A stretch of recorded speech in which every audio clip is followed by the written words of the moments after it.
Alors bonsoir Joël, merci à toi de m'accorder quelques instants. Donc tu es le président de l'Espoir entier. Donc victoire cet après-midi, quels sont tes ressentis? Victoire, mais compliqué quand même parce que il y avait quand même un peu de tension. Donc j'aurais bien aimé que ça se passe autrement, mais après bon, c'est un match,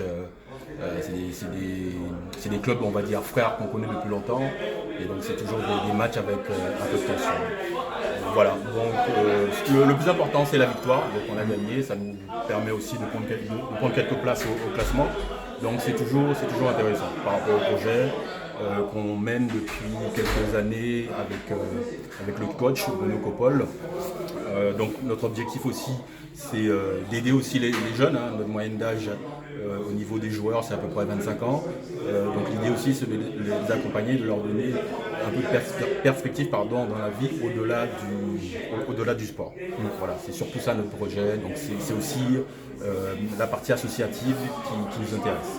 Effectivement, parce qu'il faut rappeler quand même que l'Espoir entier, c'est un club qui a au moins une trentaine d'années, même plus, si je ne Pour me être trompe pas. précis, 43 ans. 43 ans d'existence, Oui. et qui est encore là.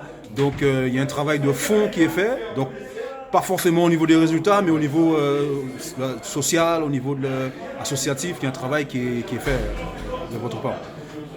Tout à fait. Donc après, on se connaît depuis longtemps aussi, Patrice. On est des amis d'enfance, des amis frères.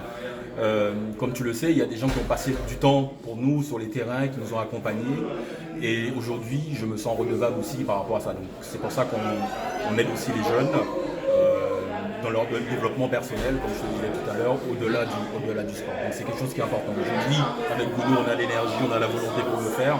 Et donc je pense que c'est important de donner aussi un peu de son temps aux autres. D'accord.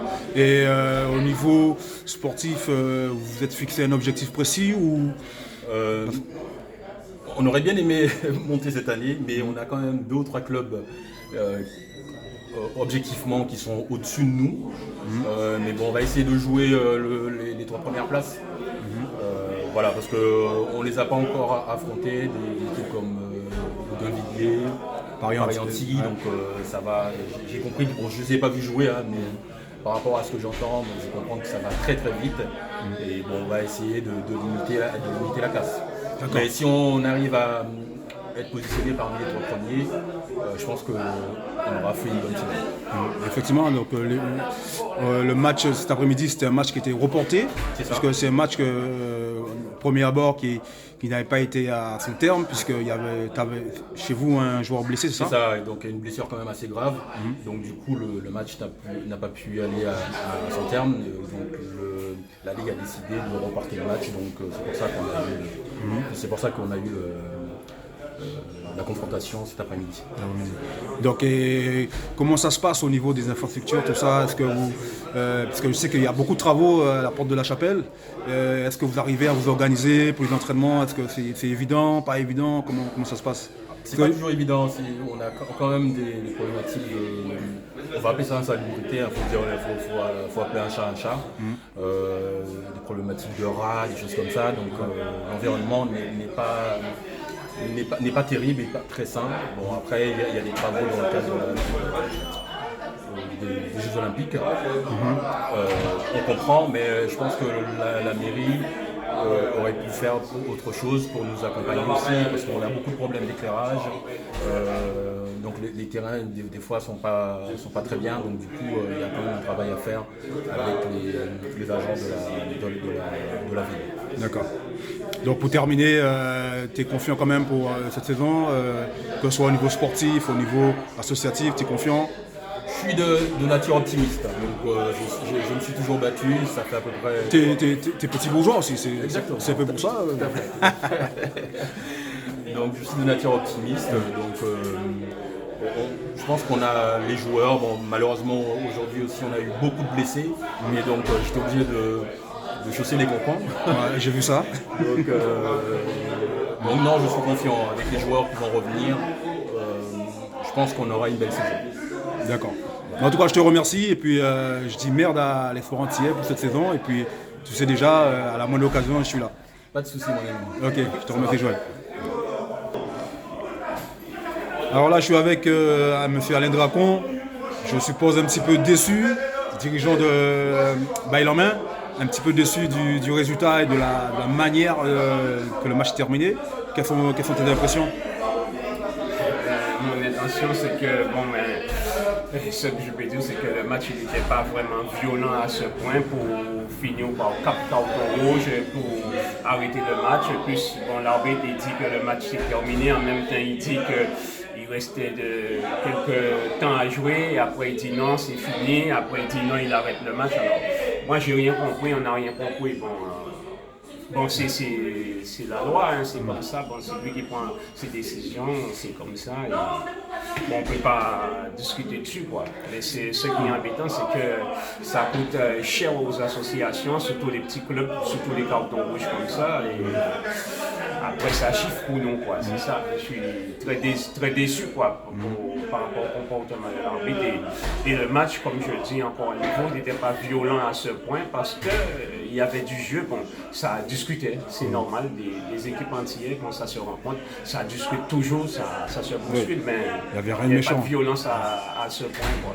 C'est vrai que des tribunes, on n'a pas trop compris les cartons rouges. Bon, après, il y a une petite bagarre, donc là, ça peut se comprendre. Mais après, les 2 cartons rouges sont vraiment exagérés. Ça a un peu faussé le match, en fait. Donc, pourtant, vous étiez en plus en train de revenir dans la partie. Donc ça a tout gâché en fait. Oui, surtout sur le carton qui met pour le joueur adverse sur le gardien. Il y avait faute, il y a faute, carton jaune s'il voulait mettre un carton, mais pas de carton rouge, quoi. C'est très sévère, quoi, moi je trouve, très sévère à ce point. D'accord. Et c'est au moment qu'on commençait à s'amuser, quoi, les 2 équipes, quoi, hein, c'est ça. Donc logiquement, vu qu'il a arrêté le match parce qu'il y a un de vos joueurs qui contestait, donc je pense que ce sera un match perdu pour vous. Hein, Mais à tous les coups, je sais, ça va être comme ça, hein, ça va être un match perdu pour nous, à tous les coups, je sais. Hein, on va pas voiler la face, hein, c'est ça. Hein. Non seulement match perdu pour nous, mais ça nous coûte très cher aussi. C'est ça. Et quand on explique aux joueurs quand même, vous savez, des fois ça arrive, l'arbitre il voit la première faute, mais il voit pas la première faute, il voit la deuxième faute et c'est ça. Hein. Il faut apprendre à garder sur son froid aussi dans ce genre de match. C'est un peu un derby aussi cet après-midi. Ouais, il faut toujours qu'il y a des anciens vraiment pour calmer le jeu et tout, et les jeunes ils comprennent pas ça. C'est ça, hein, c'est juste un jeu. Hein. Il y a un gagnant, il y a un perdant toujours dans ça. Mais bon. J'espère que ils vont prendre conscience, nos joueurs et tout. On verra la suite. Hein. D'accord. Et sinon, quels sont les objectifs de Bail en main pour cette saison? Vous avez fixé un objectif ou? Non, notre objectif cette saison, c'est ce maintien. Le maintien parce que c'est le maintien. Parce qu'après, vous savez, c'est très dur au niveau de la Ligue pour monter en division supérieure. Il faut qu'on fournisse des arbitres, il faut qu'on fournisse soit des petits ou soit on fournit des équipes de filles. Et là, qu'on n'a pas beaucoup de place à Sydney pour faire ça, alors ça nous coûte un peu cher, quoi. Mais enfin on est là, c'est plutôt pour maintenir les gars, pour éviter qu'ils se sombent dans la violence, dans la drogue et tout. Alors on maintient les équipes. Donc vous avez aussi un rôle social, un rôle éducatif aussi vis-à-vis des garçons en fait. Oui, très important. Surtout envers les jeunes, là. Surtout les jeunes à ce moment, c'est très difficile quoi, à les tenir et c'est ça. Donc d'une façon personnelle, ça fait un moment que je vous côtoie sur les terrains. Qu'est-ce qui vous anime encore, parce que vous êtes toujours là, vous êtes un fidèle du club. Qu'est-ce qui vous anime à encore rester avec cette équipe et tout le temps être là, être présent avec les jeunes? C'est quoi votre... Moi, de toutes les manières, ça fait un moment que je suis dans le foot et c'est que, il y a un gars qui a fondé le club. J'étais là quand il a fondé le club et il travaillait avec moi et tout. Et il a laissé le club dans des conditions... Pour moi, je ne voulais pas, mais après, j'ai dit, comme il m'a laissé le club, je continue. Et c'est surtout pour encadrer nos jeunes. Surtout encadrer nos jeunes entiers et tout. ça part pas dans tous les sens et tout. Et bon, et c'est par rapport au sport. Bon, j'aime le sport et tout. Bon, c'est tout ça. Bon, ben, je sais parce que l'Étoile Sport, ben, en main, ça fait un moment qu'on traîne et même votre équipe aussi, c'est pareil. Ça fait un moment qu'on se connaît, ça traîne et tout. Mais enfin, en tant qu'on jouait, et maintenant, c'est pas la même chose. Hein, c'est pas pareil. Avec les Chinois, il y a une grande différence. Ouais. C'est vrai. C'est vrai que c'est pas la même génération. Non, c'est pas la même Il n'y a génération, plus la même passion. C'est difficile, mais bon. En tout cas, on a besoin de gens comme toi pour encadrer les jeunes et tenir les clubs. C'est pas évident, puisque qu'on le veuille ou non, on donne beaucoup de son temps au club. Ah oui, beaucoup de notre temps parce que là, ça se ressent au niveau de notre foyer et tout. Et bon, on nous fait comprendre ça à la maison. Mais c'est quelque chose qu'on aime et il faut qu'on tient pour vraiment, comme je dis, pour cadrer la jeunesse quoi, et tout, c'est ça. Alors bon, mais j'espère pouvoir durer encore un peu. Hein. Je suis là, je tiens avec le haut et le bas, hein, qui n'est pas évident. Quoi. Okay. Il y a des hauts, il y a des bas, mais bon. En tout cas, il faut des hommes comme toi et moi je t'invite à continuer parce que sans vous, il n'y a pas d'association, donc vous êtes super important. Donc je te remercie de m'avoir accordé ce petit moment, c'est pas évident après une défaite. Donc c'est gentil de ta part et puis je te dis merde pour la fin de la saison. Oui, mais bon, la saison il est encore longue, alors bon, mais bon, ce qui me déçoit un peu le plus, c'est plutôt les cartons. C'est plutôt ça, mais bon, après, bon, le foot, c'est le foot, bon, ça continue. Hein. Bon, il y a des gagnants, il y a des perdants, hein, comme je dis. Bon, ben, bonne soirée, bon week-end, et il n'y a pas de souci. Ok, je te remercie. Merci.